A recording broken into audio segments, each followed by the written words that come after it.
2001년에 G.O.D라는 그룹이 길이라는 노래를 발표한 적이 있습니다. 혹시 아시는 분들이 계실까요? 네. 제가 노래를 잘 불렀으면 한번 불러드리고 싶은데 부르면 시험에 드시는 분들이 계실까봐. 네.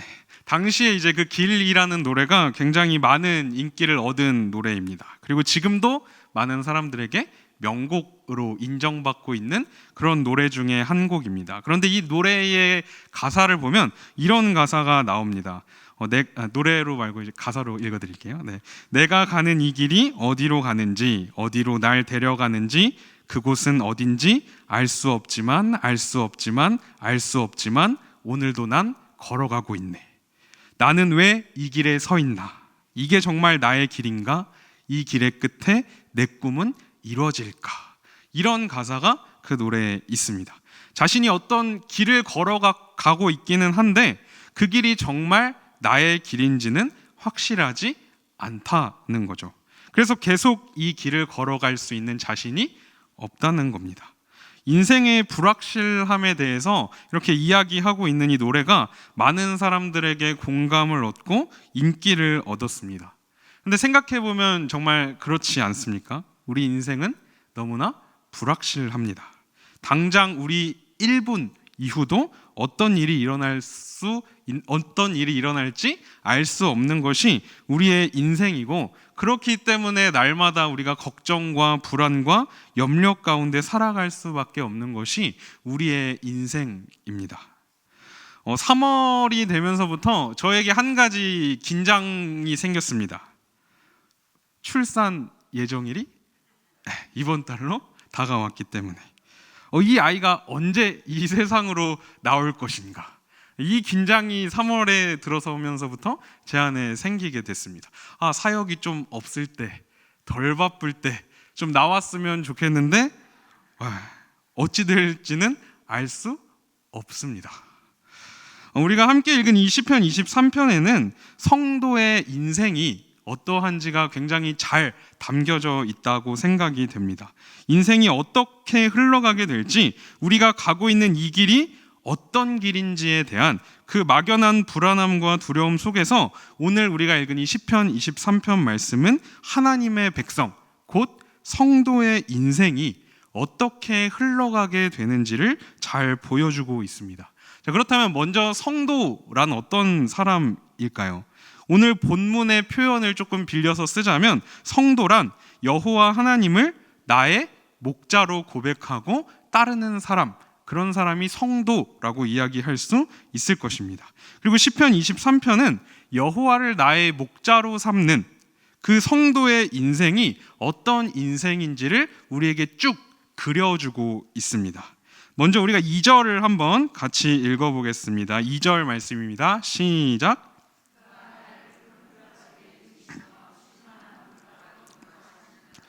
보면 여호와께서 나를 누이시며 인도하신다라고 이야기합니다. 어디로요?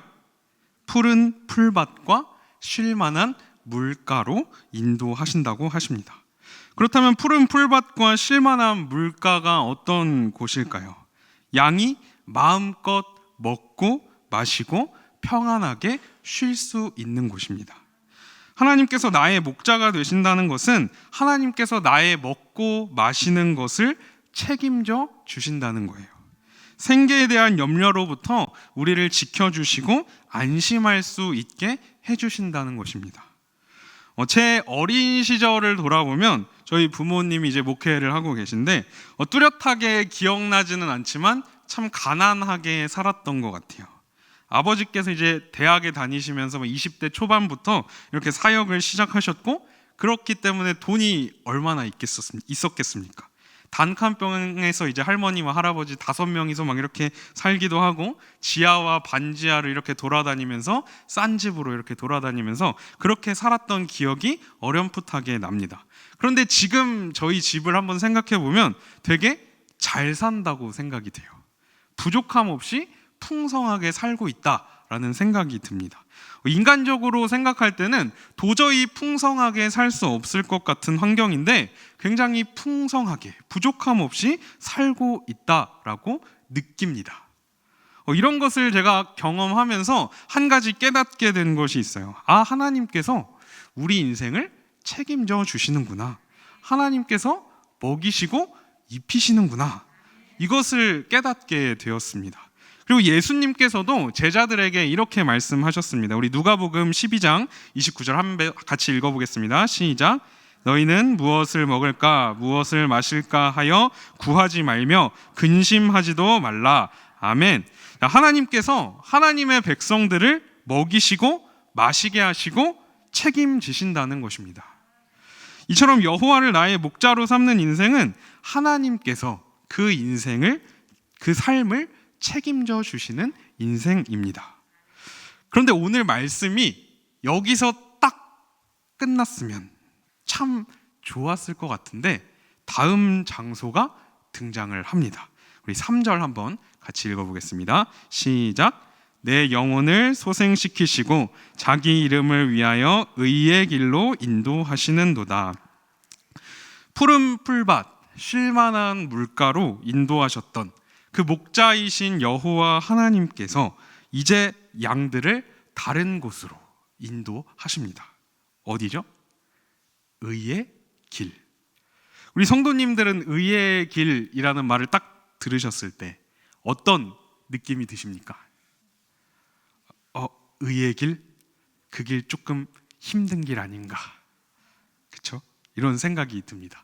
시편에 의하면 의의 길은 결국에 하나님의 길이고 하나님의 말씀에 심겨져서 하나님의 말씀을 따르는 길, 그 길이 바로 의의 길이거든요.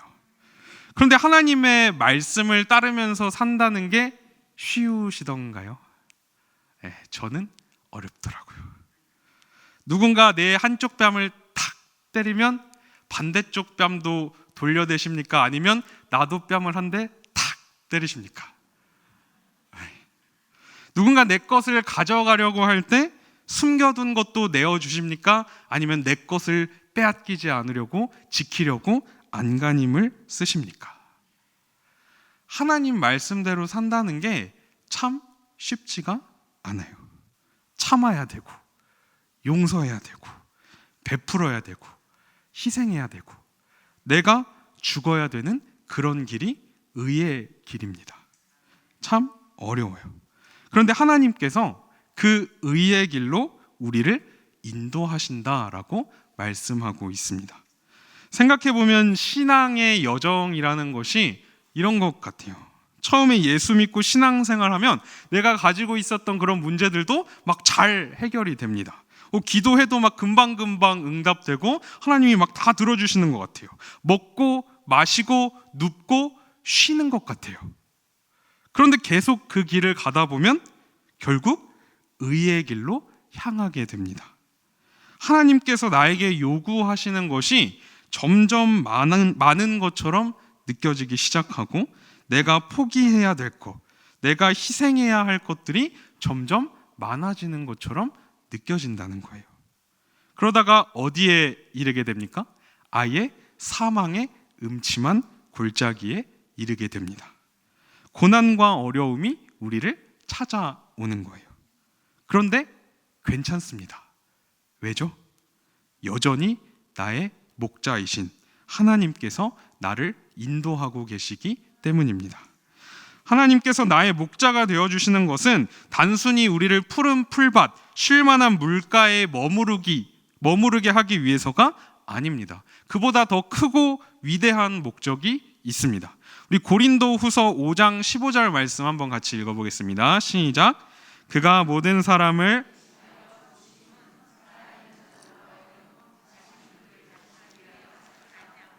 오직 그들을 대신하여 죽었다가 다시 살아나신 이를 위하여 살게 하려 함이라. 아멘. 하나님께서 하나님의 영광을 위해 우리를 의의 길로 인도하신다는 거예요. 물론 우리는 우리가 겪고 있는 이 수많은 모든 일들의 이유를 완전히 다 알 수는 없습니다.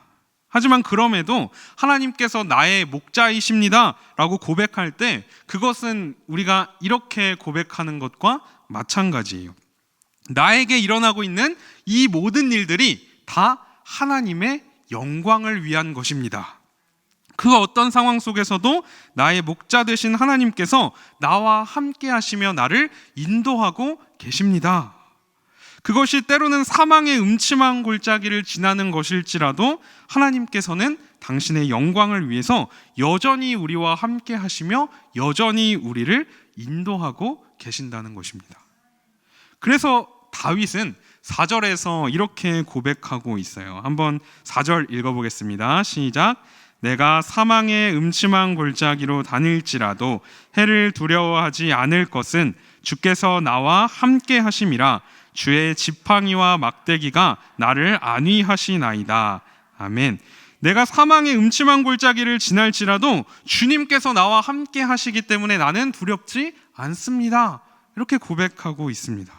우리를 의의 길로 인도하시는 하나님께서 우리가 그 길을 가는 가운데 때로는 고난의 골짜기, 눈물의 골짜기, 사망의 골짜기를 지난다고 할지라도 언제나 변함없이 우리를 지키시며 우리를 위로하시며 우리와 함께 하시며 우리를 인도하시겠다라고 약속하고 있는 것입니다.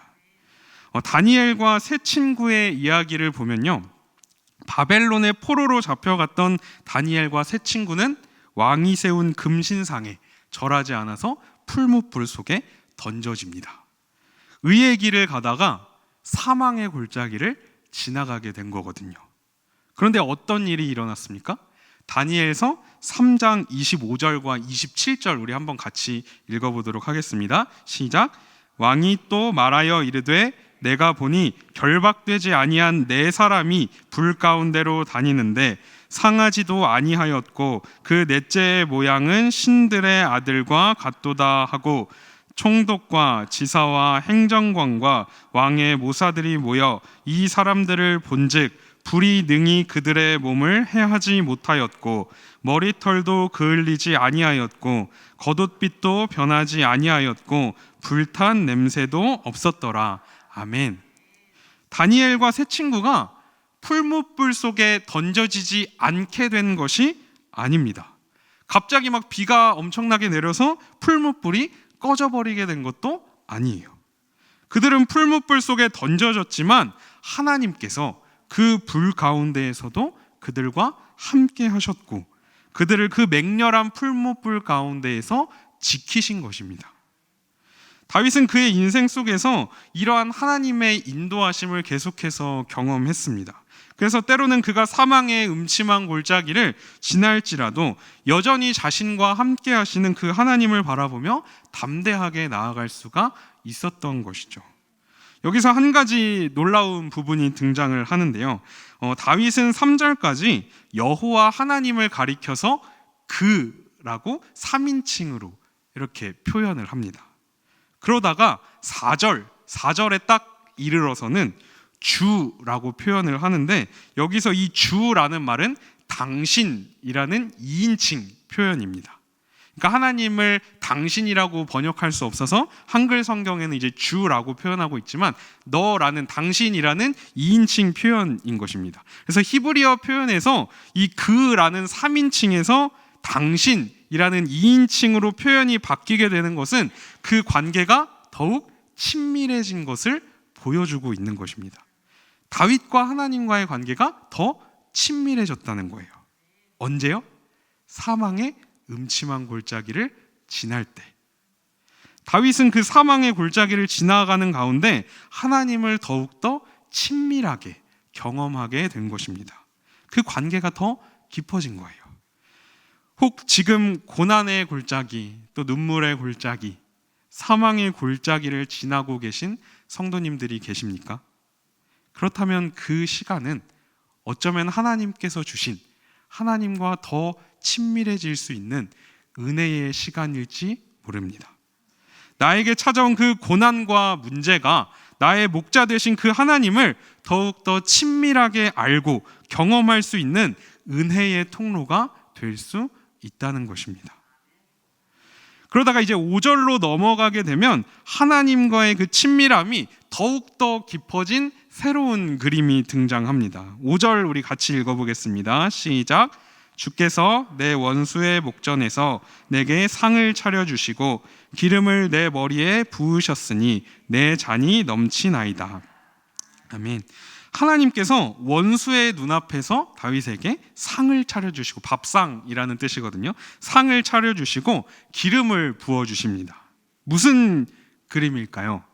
하나님께서 다윗을 잔치 자리에 초청해 주시고 존귀한 자로 여겨주시는 것입니다.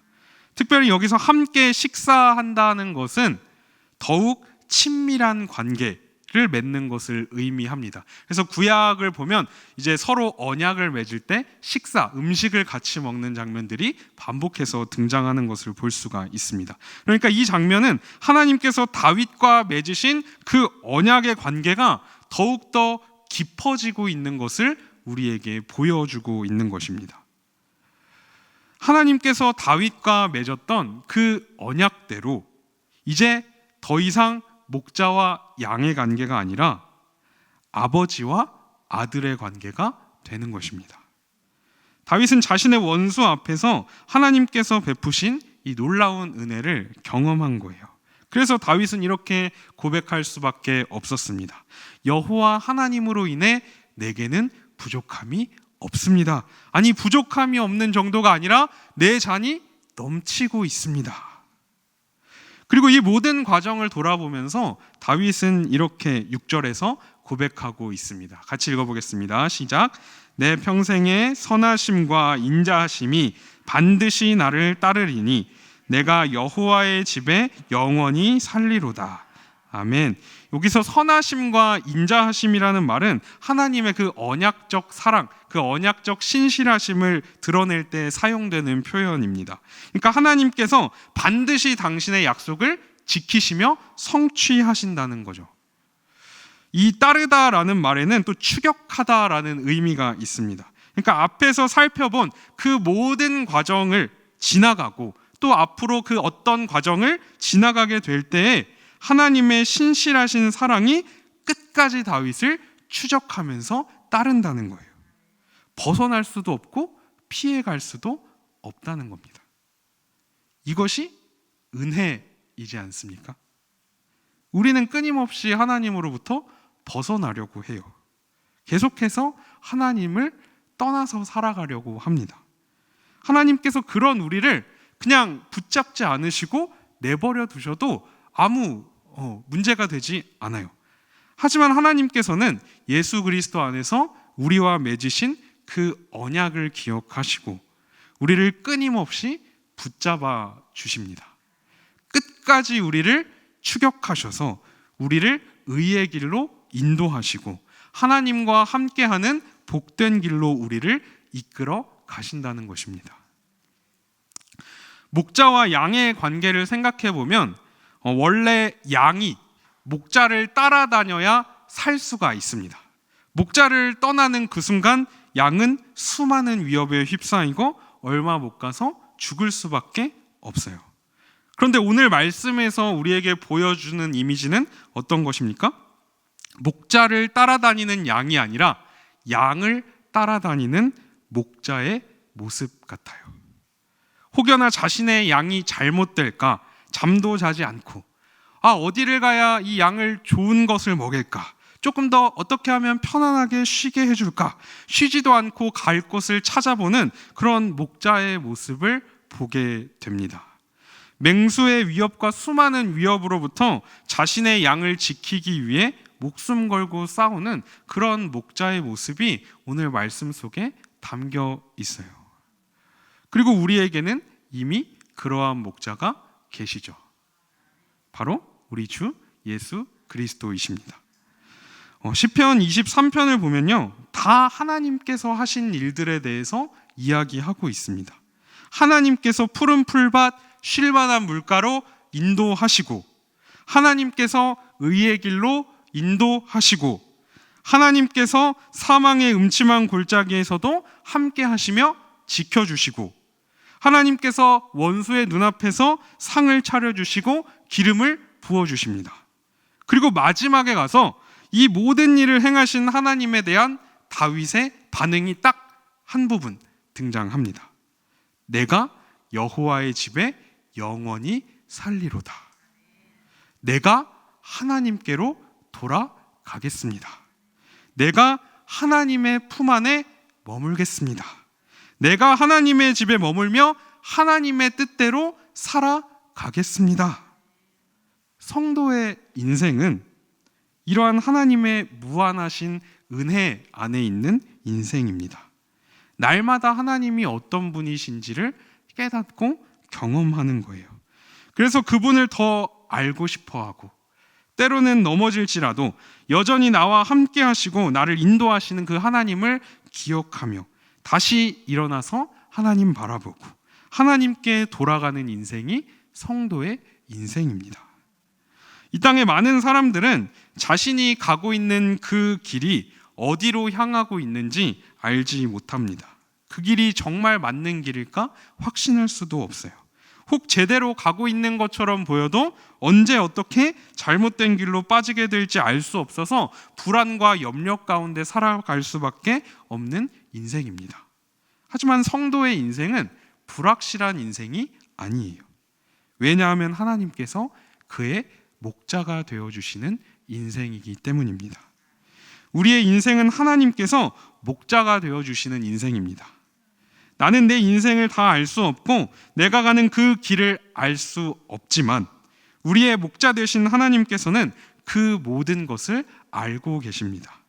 하나님께서는 나에게 가장 좋은 길이 어떤 길인지 알고 계신다는 거예요. 또 하나님께서는 자신의 생명을 주시기까지 우리를 사랑하시는 목자이십니다. 그런 하나님께서 우리와 함께 하시며 우리를 인도하고 계신다는 그 사실을 항상 기억할 수 있기를 바랍니다. 그 길이 결코 쉽지 않고 그 길을 가다가 때로는 어려움에 처하고 좌절하기도 하고 낙심하기도 하고 미끄러지기도 할 것입니다. 하지만 그럼에도 우리가 다시 일어나서 다시 발걸음을 내딛고 다시 의의 길을 걸어가고 사망의 음침한 골짜기를 지날지라도 소망을 잃지 않고 담대하게 나아갈 수 있는 것은 여호와 하나님께서 우리의 목자가 되시기 때문입니다. 혹시 거듭되는 어려움에 좌절하고 낙심하고 계신 성도님들이 계십니까? 인생에 찾아오고 있는 그 수많은 문제들로 인해서 부족함을 느끼고 계신 성도님들이 계십니까? 그렇다면 하나님께서 나의 목자가 되어주셨다는 이 사실을 오늘 기억할 수 있기를 바랍니다. 나는 알 수 없지만 모든 것을 아시는 그 하나님께서 우리를 가장 좋은 길로 인도하고 계신다는 이 사실을 기억하시기를 바랍니다. 그래서 다시 일어나서 주님이 우리에게 주신 그 길, 주님이 인도하시는 그 의의 길을 끝까지 걸어가는 저와 우리 성도님들이 되기를 소망합니다. 기도하겠습니다.